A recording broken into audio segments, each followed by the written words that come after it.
Halo semuanya, siapa sih yang nggak kenal Bali? Destinasi yang satu ini emang udah mendunia banget ya. Kita semua tahu Bali itu surganya wisata. Pantainya cantik, beach clubnya seru, dan udaranya yang tropis bikin betah. Tapi, di penelusuran kita kali ini, kita bakal kupas lapisan luar yang ramah turis itu. Kita bakal menyelam lebih dalam untuk melihat realitas spiritual tak kasat mata di balik rahasia mistis Pulau Dewata. Nah, pertanyaannya sekarang, seberapa jauh kalian benar-benar kenal sama sisi lain atau sisi gelap dari Pulau Dewata ini? Mungkin kalian udah sering bolak-balik liburan ke sana, atau seenggaknya sering lihat di media sosial. Tapi tahu nggak sih, di balik senyum ramah warga lokal dan alamnya yang memukau, ada tradisi kuno, aturan mistis yang ketat banget, dan entitas penjaga yang bisa sangat menakutkan kalau sampai diganggu. Udah siap merubah cara pandang kalian tentang Bali? Yuk, kita mulai! Oke, kita masuk ke bagian pertama, sisi sakral Pulau Dewata, memahami harmoni alam. Fakta sejarahnya tuh lumayan bikin merinding loh.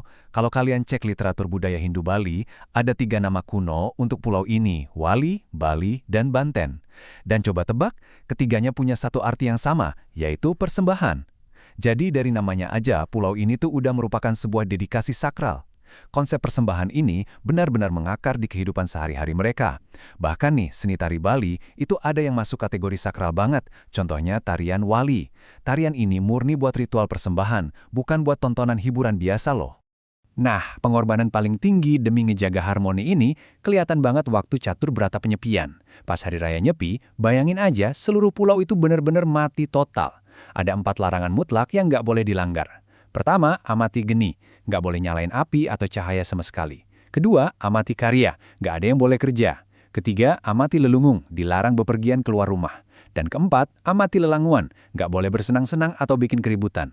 Semuanya tutup, bahkan bandara internasional pun berhenti operasi. Tujuannya tuh jelas banget, buat nyucikan alam manusia dan alam semesta lewat kesunyian total.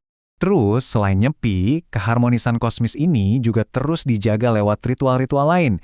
Misalnya, upacara melasti. Ini tuh ibarat pembersihan besar-besaran, di mana masyarakat nyuciin diri dan kotoran duniawi di sumber-sumber air kayak laut atau danau.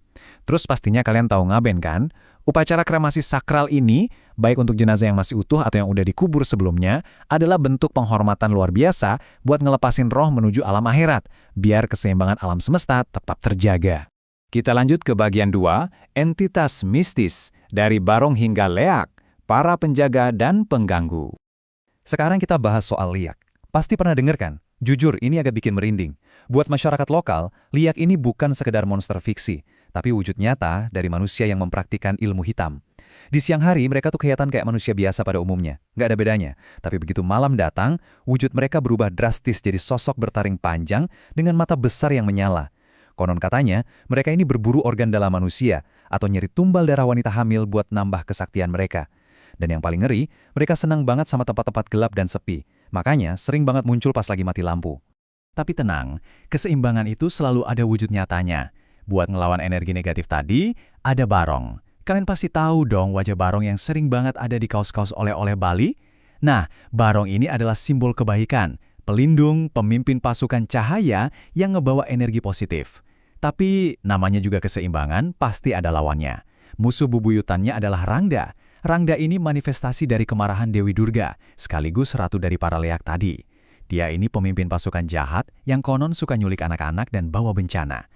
Pertarungan abadi antara Barong dan Rangda inilah yang jadi inti dari tatanan mitologi di Bali.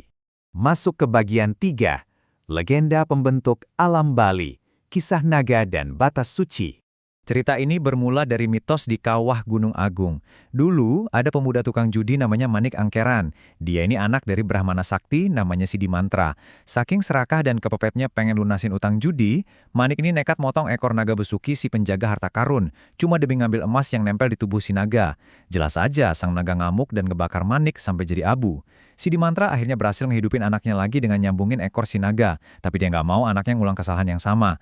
Lewat kesaktiannya, Sidimantra narik garis di tanah yang tiba-tiba ngeluarin air dan misahin daratan itu selamanya. Garis itulah yang sekarang kita kenal sebagai Selat Bali, yang misahin Jawa dan Bali. Nah, efek dari kepercayaan kuno tadi ternyata merembet sampai ke arsitektur modern loh. Coba perhatiin angka ini, 15 meter. Kalian nyadar nggak sih, di Bali itu nggak ada gedung pencakar langit? Berdasarkan ajaran Hindu Bali, posisi manusia atau bangunan tuh nggak boleh ngelewatin tinggi tempat ibadah atau pura. Makanya batas maksimal bangunan di sana cuma 15 meter, atau sekitar 4 lantai aja. Dan aturan ini benar-benar dipegang teguh loh. Saking ketatnya, pas tahun 1960-an, ada ide buat bikin jembatan penghubung Jawa dan Bali di atas Selat Bali. Idenya ditolak mentah-mentah.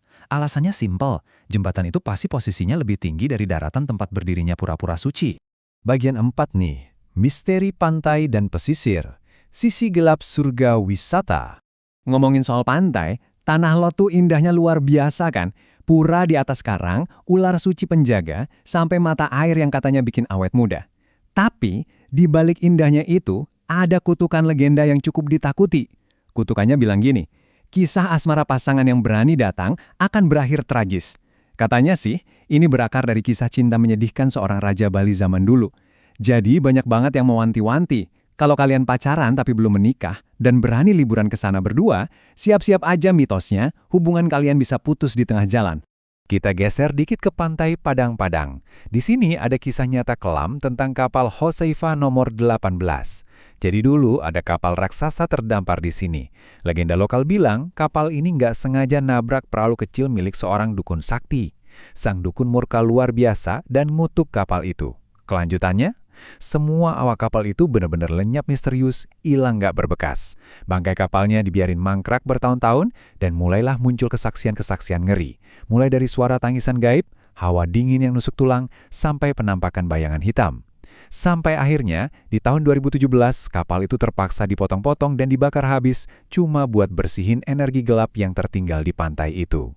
Terus coba deh kalian bayangin Kuta dan Legian. Sekarang kan rame banget tuh, pusatnya hotel mewah dan klub malam. Tapi kalau kita flashback ke abad ke-19, wilayah itu sebenarnya cuma pelabuhan dagang yang isinya didominasi area kuburan yang luas banget. Seiring waktu, karena pariwisata meledak, tanah-tanah makam ini mulai disulap jadi resor dan tempat hiburan. Tapi ya gitu, menurut cerita dari para penjaga malam di sana, entitas gaibnya tuh belum benar-benar pergi. Konon di sekitar area belanja yang terkenal itu, kadang masih suka muncul sosok raksasa setinggi pohon yang pakai kain poleng kotak-kotak hitam putih, atau makhluk bersayap mirip gargoyle beraura kelam yang suka iseng gangguin orang lewat. Nyata banget ya gimana masa lalu bisa tumpang tindih sama dunia modern.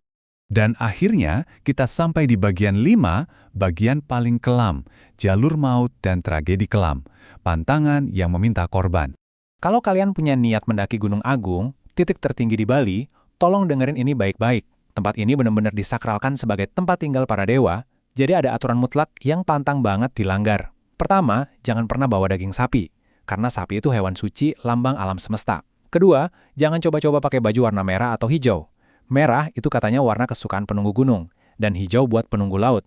Salah pakai warna, kalian bisa diambil sama mereka. Ketiga, dilarang keras bawa perhiasan emas. Soalnya gunung itu secara gaib diyakini sebagai bongkahan emas raksasa. Bawa emas ke sana sama aja kayak lantang bahaya. Percaya atau enggak, melanggar pantangan ini dipercaya bisa mendatangkan kelumpuhan atau kesialan fatal buat pendakinya loh. Di luar kawasan gunung, ada juga yang namanya Desa Tigawasa. Desa ini punya area kuburan atau yang biasa disebut setra yang auranya disakralkan banget. Orang luar dilarang keras masuk sembarangan. Ditambah lagi, jalanan di sekitar sini dikenal sebagai jalur maut buat menuju kawasan Lovina. Medannya itu ekstrim banget. Curam dan licin abis. Udah banyak banget korban jiwa melayang gara-gara remblong di jalur ini. Sampai-sampai pemerintah harus lapor ke aplikasi peta digital buat tandain jalan ini sebagai zona merah berbahaya. Jadi ya, antara kekuatan mistis pelindung setra dan medan yang fisik yang mematikan, jalur ini benar-benar ngasih peringatan nyata buat selalu waspada. Tapi rahasia kelam Bali bukan cuma soal mitos dan legenda aja. Ada tragedi kemanusiaan modern yang juga ninggalin duka sekaligus jejak spiritual yang dalam, yaitu bom Bali tahun 2002 dan 2005. Sebagai pengamat yang netral, kita bisa melihat bahwa peristiwa ini bukan sekedar hilangnya nyawa tak berdosa, tapi masyarakat lokal juga percaya ada sisa-sisa energi pasca ledakan di sana.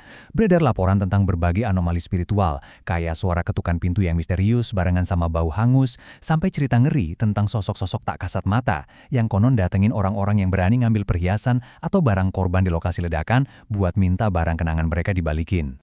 Wah, nggak kerasa kita udah ada di penghujung penelusuran kita kali ini. Jadi setelah dengerin semua rahasia mistis tadi, pertanyaannya, apakah kalian masih berani sembarangan melanggar pantangan di Bali? Dari kesunyian catur berata pas nyepi, entitas sakral penjaga pulau, sampai kutukan dan pantangan yang masih kental di jalur maut dan garis pantainya, semua ini buktiin dengan sangat brilian kalau Bali itu jauh lebih dari sekedar surga liburan. Bali adalah perwujudan keseimbangan abadi antara keindahan duniawi yang kasat mata dan realitas spiritual yang wajib banget kita hormati. Terima kasih ya udah nemenin pembahasan kita kali ini. Semoga wawasan ini ngebuka mata kalian dan sampai jumpa di penelusuran materi menarik kita berikutnya.